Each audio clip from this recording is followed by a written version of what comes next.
There was one resounding consequence to the breakup with the other teacher. Shortly afterwards, my drinking started to spiral out of control.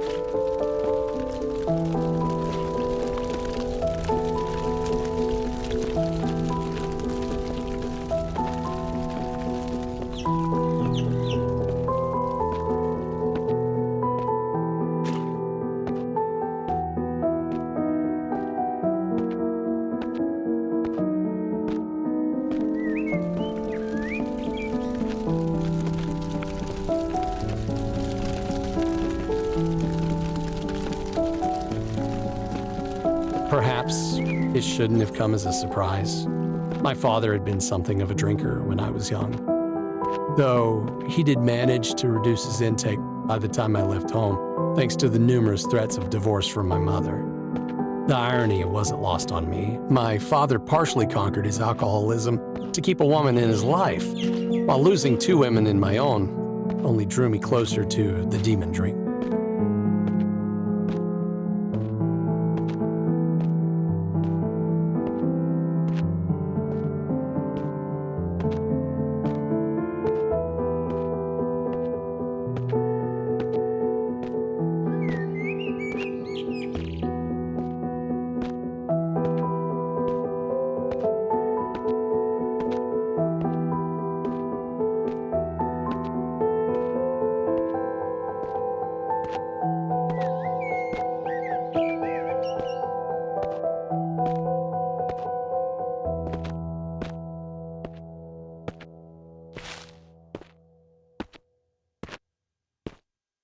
I never hit Emily.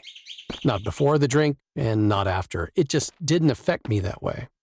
Alcohol didn't make me violent. It made me negligent.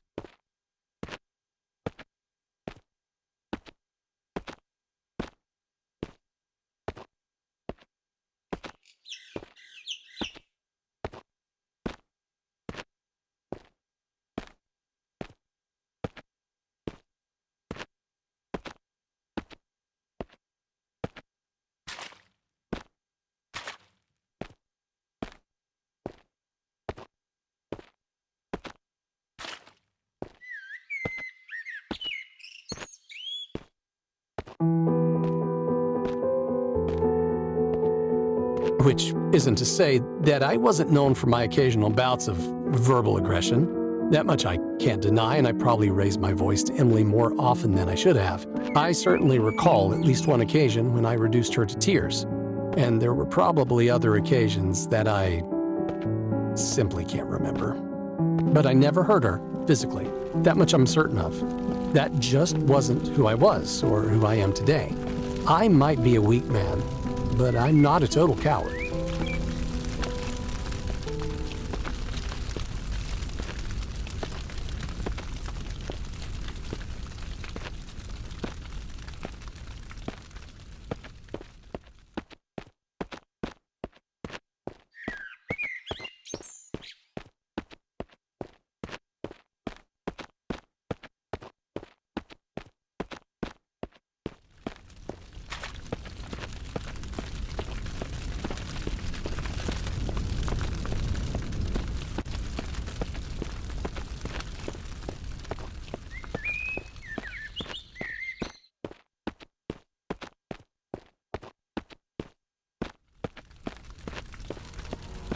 At first, my work wasn't affected, at least not noticeably.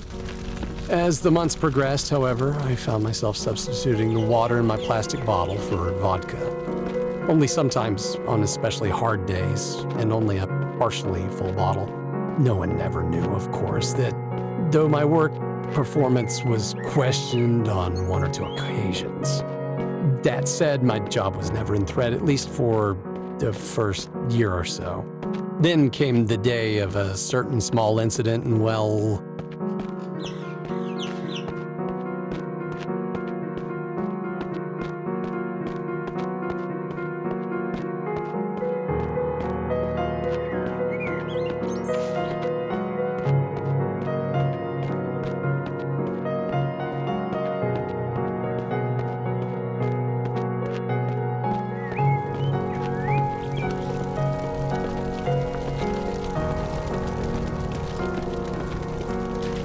I wasn't violent towards the boy. Again, that just wasn't my style, sober or otherwise. But I definitely raised my voice at him and demanded that he leave my classroom and never darken my doorstep again. I might have even sworn at him. The official report certainly claims that I did.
What can I say? His disruptive behavior was difficult enough to tolerate, even when I was in a fitter state to endure such nonsense. But things were starting to deteriorate in my life generally, to the point where Emily's grandparents were starting to intervene a little, and I guess I took my frustrations out on him rather than her.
There's no denying that boy deserved my wrath more than my daughter. I was put on suspension since I hardly had a history of these things.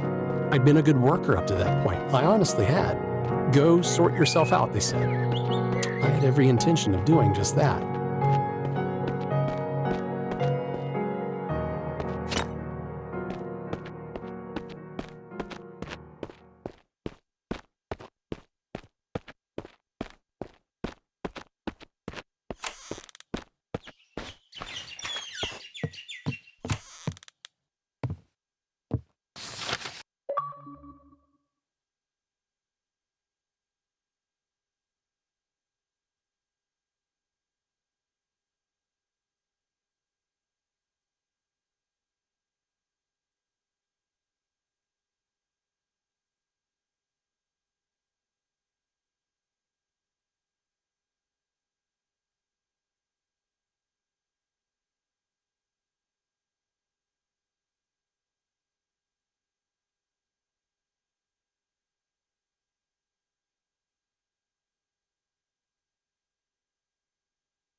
Darling, you can't keep blaming yourself for what happened.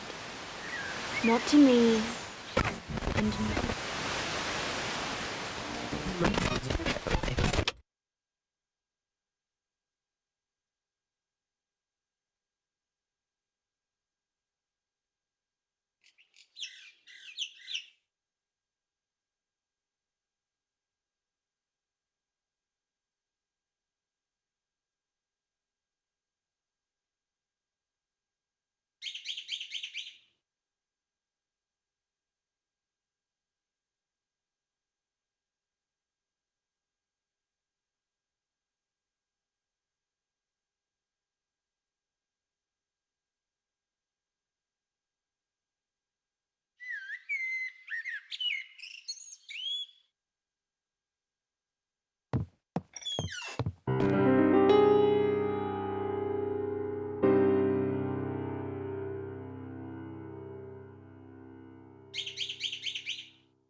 The path to recovery is never an easy one, and I wasn't convinced that cold turkey was my answer. It just sounded too convenient to me and seemed a surefire way to fall straight back off the wagon. I suspected that slowly weaning myself off the drink would reap more permanent rewards and immediately set about reducing my intake. A fortnight later, it was still a daily habit, but at least that habit had shifted mostly to nights.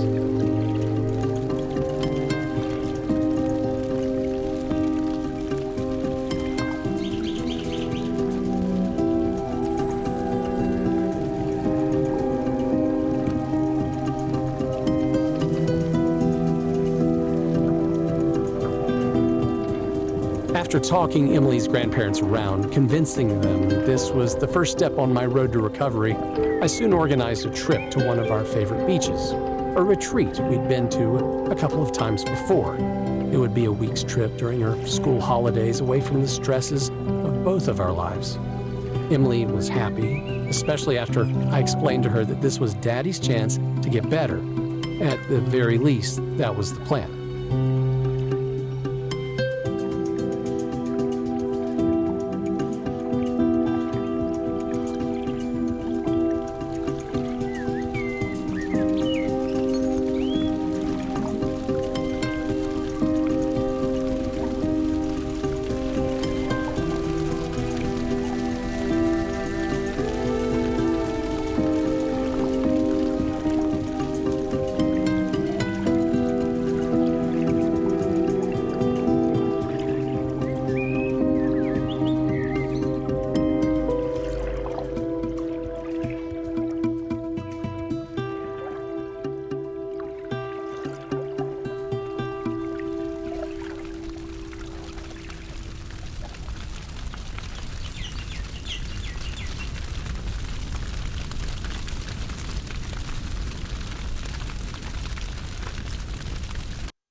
I always tried to make holidays a thing in our little family unit for the short time such a unit existed. I was more of a summery person while my wife adored the snow. Perhaps it was her Russian roots. Our daughter was happy almost anywhere and everywhere, but there's no denying she felt the cold more than any of us. Daddy, Axel's shivering. He needs more fire. We all knew, of course, that she was referring to herself and not the rabbit, but if that was her way of appearing courageous, we were willing to go along with it. I rug it up and left the two ladies in the log cabin in search of wood to feed the fireplace.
6 years.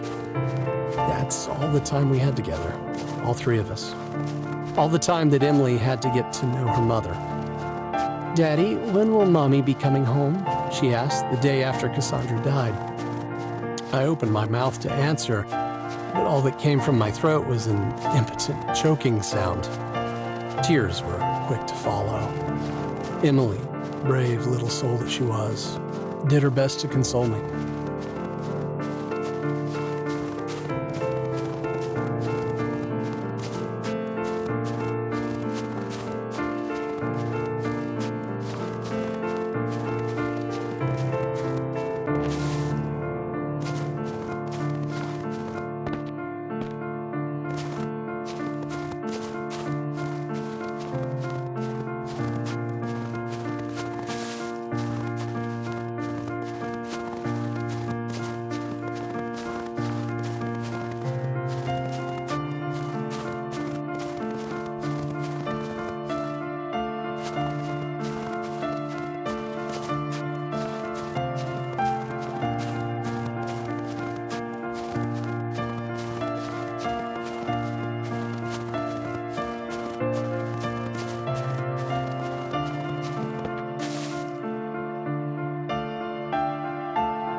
In the end, it was the children's book that helped Emily to fully comprehend what had happened to her mother. So the mummy deer got sick, and there was nothing the other deers could do to help her? That's right, sweetie. We all have to pass on sooner or later. Your mother's time just came sooner than we expected. It was in that moment that I understood why families bought pets with short life expectancies, like goldfish and guinea pigs. Emily had little concept of death up until that point.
That should be enough wood for now. Time to head back to the cabin. I'm sure those two must be freezing by now. Could happily bear to get a bit warmer myself. Beaches are certainly more my speed, I'd say.